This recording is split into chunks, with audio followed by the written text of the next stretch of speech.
Hello everyone, good morning. আজকে কিন্তু আমার মিনি ব্লগ চ্যালেঞ্জের ডে 74। আর রোজকার মতো কিন্তু আজকেও আমি কলেজে চলে গেছিলাম। আর কলেজ থেকে বাড়ি আস্তে আস্তে ওই 12:30 মতো বেজে গেছিলো।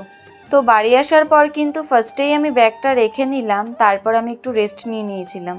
জানো তো, আমার ঘরে যে কটা ইনডোর প্ল্যান্ট ছিল সেগুলোর মধ্যে কিছু কিছু গাছের অবস্থা কিন্তু ভীষণই খারাপ। সময় আর সুযোগের অভাবে গাছের যত্ন নেওয়া তো দূরের কথা, গাছে ঠিকমতো আমি জলও দিতে পারছি না। এই কারণে কিন্তু কিছু কিছু গাছের গোড়া নষ্ট হয়ে গেছে। এর জন্য কিন্তু আমি আমার ঘরের গাছগুলোকে বাইরে বের করে একটু যত্ন নিচ্ছি। আর এই যে এই সিনকোনা গাছটা দেখতে পাচ্ছ, এর গোড়াটা দেখেছো কতটা বড় হয়ে গেছে। আমি কিন্তু মাঝে মধ্যে এই গোড়াটা কেটে দিই, আবার কিন্তু এরকম বড় হয়ে যায়। আমি কিন্তু সিনকোনা গাছটা জলেই রাখি, আর গোড়াটা বড় হলে কিন্তু জলটা ভীষণই নোংরা হয়ে যায়, তাই মাঝে মধ্যে একটু গোড়াটা কেটে দিই। ওই গাছগুলো পরিষ্কার করার পর কিন্তু আমি চলে এসেছি আমার বারান্দায় রাখা এই গাছগুলোকে একটু পরিষ্কার করতে। পাতাগুলো কিন্তু ভালো করে ডলে ডলে ক্লিন করে নিচ্ছি, তার কারণ মাঝে মধ্যে তো এই গাছগুলোতে জল দেওয়া হয়, বাট পাতাগুলো খুব কমই ক্লিন করা হয়। আর আমার বাড়ি যেহেতু একদমই রাস্তার পাশে, তাই কিন্তু গাছগুলোতে বেশ ধুলো পড়ে, তাই আমি চেষ্টা করি মাঝে মধ্যে গাছগুলো একটু পরিষ্কার রাখার।